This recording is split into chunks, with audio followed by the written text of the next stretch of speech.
Welcome to the Software Process and Measurement Cast number 745. I'm Tom Kegley, your host. Today, fatalism stops process improvement and agile transformation in their tracks. One of the definitions of fatalism is the belief that all events are predetermined and therefore inevitable. Just accepting the status quo because it is the status quo isn't pragmatism, it's stagnation. We also have a visit from Tony Timble, who brings his To Tell a Story column to the podcast. Sign up for his free newsletter, link in the show notes, and get a copy of his ebook on agile requirements that we discussed.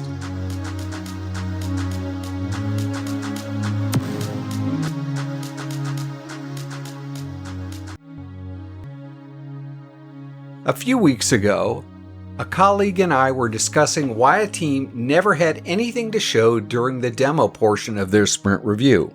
The team works on a large number of small to medium-sized enhancements. The work is important to the business, so as soon as it's ready, they get approval and promote it into production. At the end of the sprint, there's nothing for show and tell, and no feedback is ever generated. I suggested that the duration of the sprint was too long. A shorter sprint would afford a chance to gather broader feedback before moving the work into production.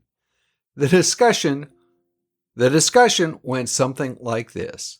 Person 1. I still think Cohn is right. That's Mike Cohn, by the way. Your sprint might be too long. Person 2. I don't think that will change. The sprint duration, that is. Person 1. Isn't that a choice? It's not like the sprint length is one of the 10 commandments. Nothing can happen unless it's discussed. Person 2. It's an organization-wide decision, so end of story. We'll just have to live with it. Maybe we should cancel the sprint reviews. This conversation happened a few weeks ago. It probably happened a few months ago. It probably happened a few years ago, all with different people. It's a common conversation. Fatalism stops process improvement and agile transformation in their tracks. One of the definitions of fatalism is the belief that all events are predetermined and therefore inevitable. Reflecting on the earlier conversation, the statement that it's an organization-wide decision absolves a person in the conversation from any responsibility to act. Fatalism generates submissiveness. This is the same problem when phrases like, it's just the way we do it, or that's just our culture are used.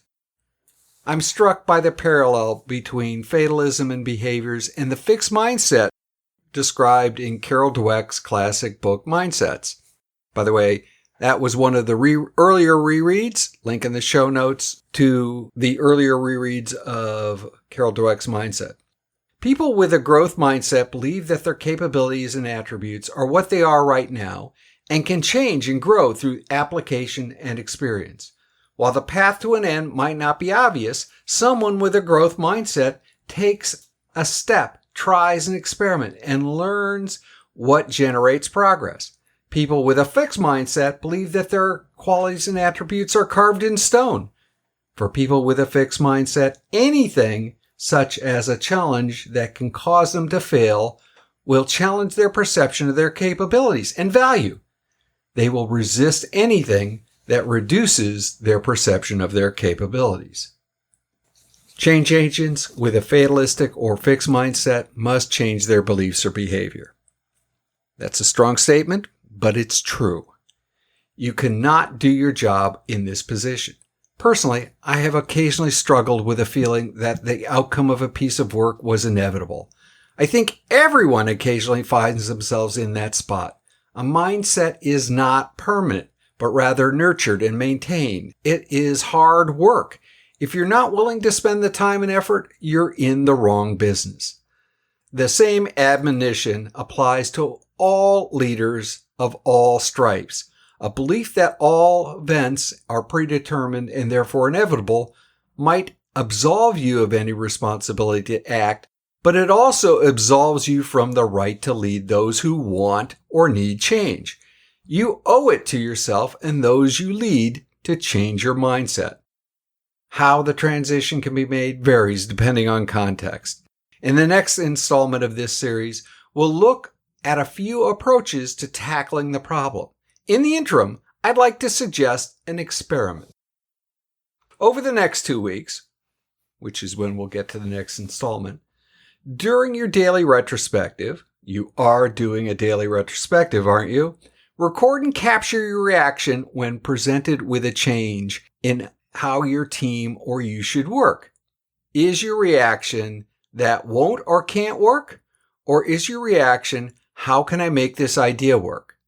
Or maybe, what can I learn from this idea? Don't worry about the rationale behind your immediate answer, and focus on what you can learn from how you react. Thoughts, comments, all welcome. Please feel free to reach out to us at spamcastinfo@gmail.com. We look forward to the conversation because we'll learn something.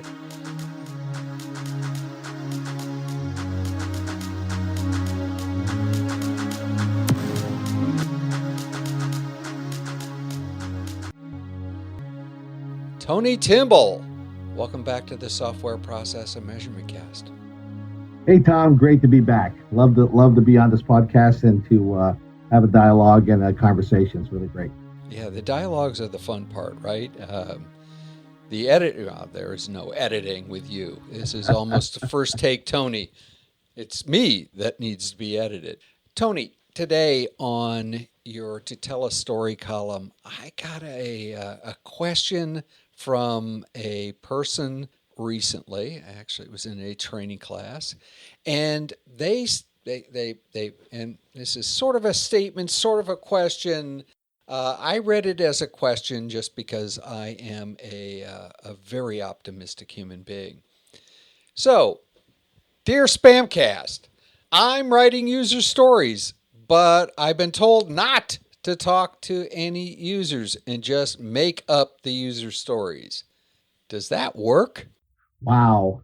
Actually, that reminds me of a conversation I had today where I had a similar statement from a class of Scrum Masters I was teaching, saying, well, how do we handle a situation where we worked with a development group, we gave them a bunch of user stories, but then at the end, when they delivered everything, we asked, well, how come this doesn't match with the user stories we gave you? And the development team said, well, we don't look at the users. And so I think you have the same attitude, which is what's in my mind rules and no one else's mind matters. And so that is when someone says, don't talk to users, that expresses a fear that what they think they need to deliver is going to be changed. And so that is really an indicator of a dysfunction between the stakeholders, the customers, and the development organization when you don't want to talk to the users at all, but those user stories represent some type of idea which cannot be validated. And so that can be a very significant anti-pattern for an organization. Again, I think you're being kind. Could be a significant, could be in that circumstance. I'm assuming that people would fall into the category of attempting to either create a hardcore specification or to turn the user story into a specification, or whether that comes directly out of their mind because they know better than the users. I haven't seen that as often since roughly 1980. That was right. That was a late 80s, early 90s. We'll tell the user what to do kind of thing. But right.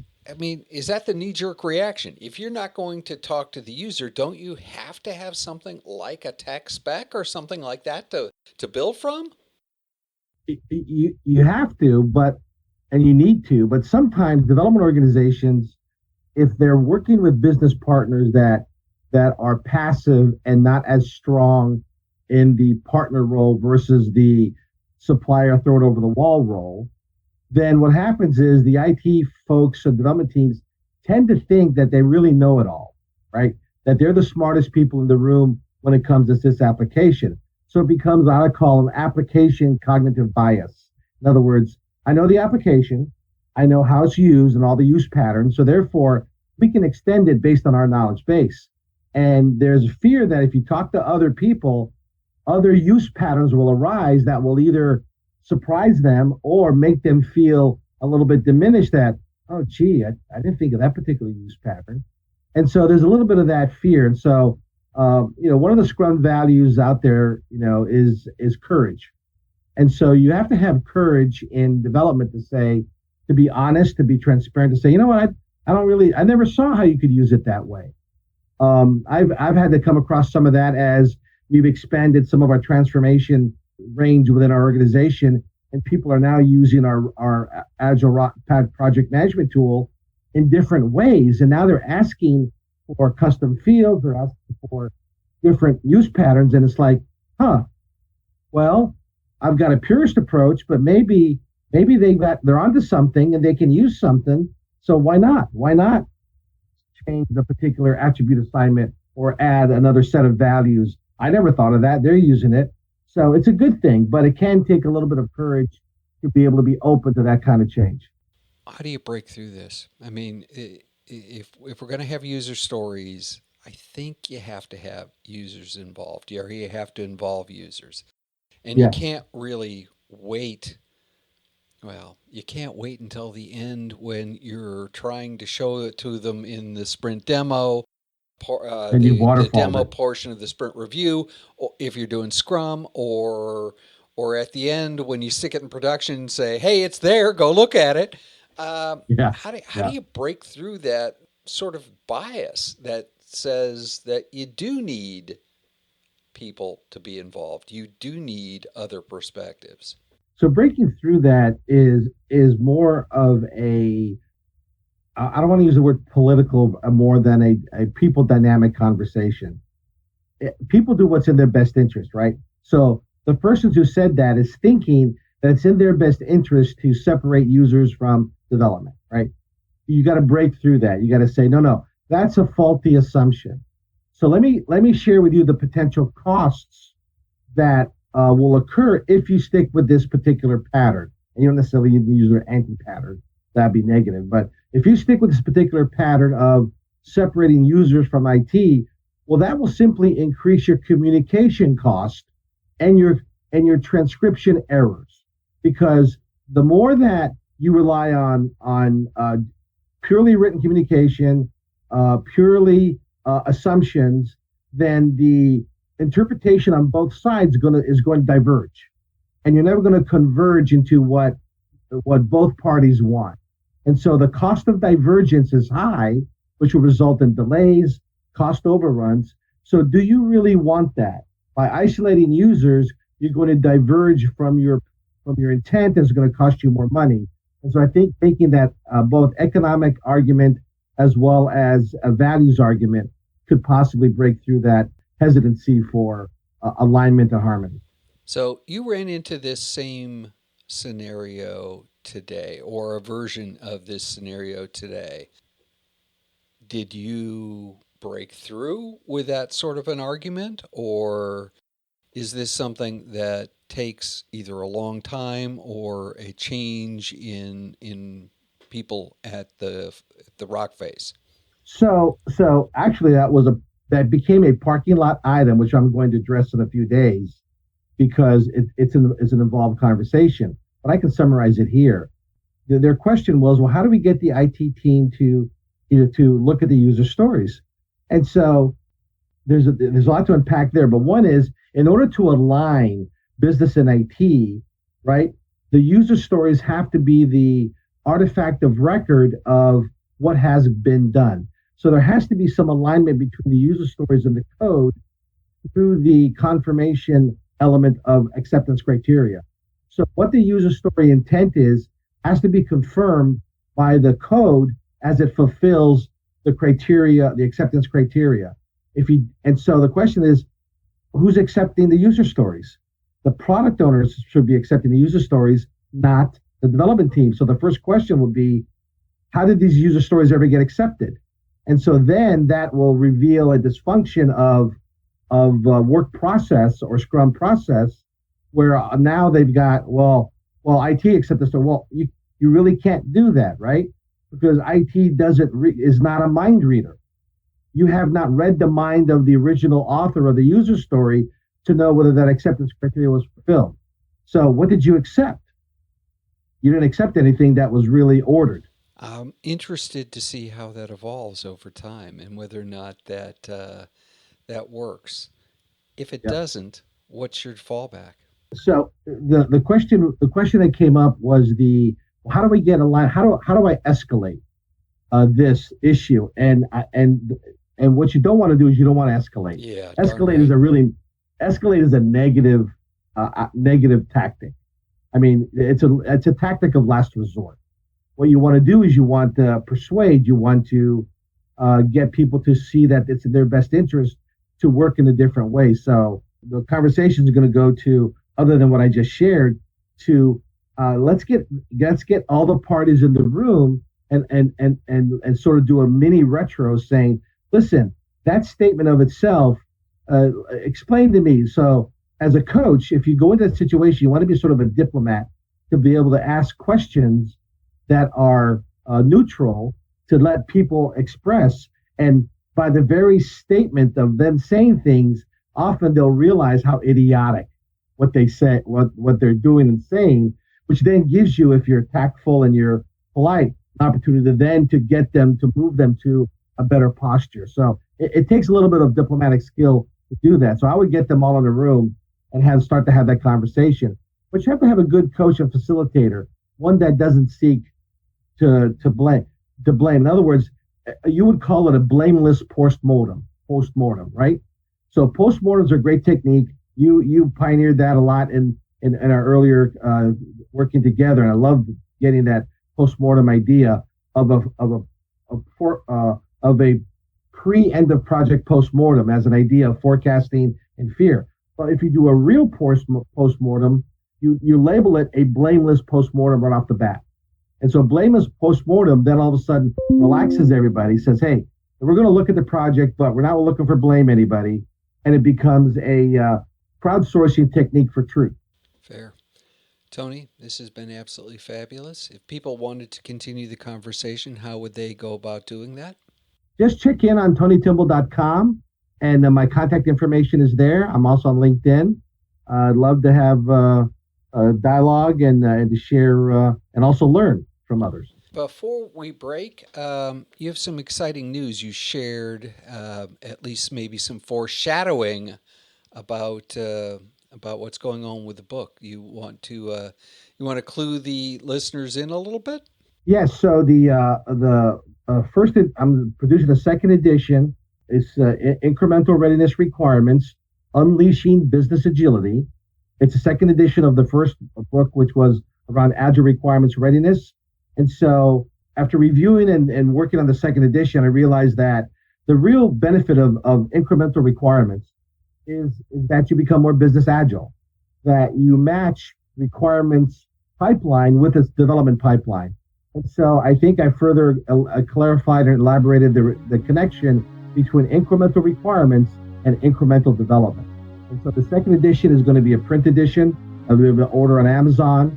Also, if you and be able to order it as a print edition, but also it's going to be available as an ebook if you join my Agile Requirements Mastery newsletter, which is on the tonytimble.com website. Super. And Tony, until next month, thank you again. You bet. Thanks, Tom.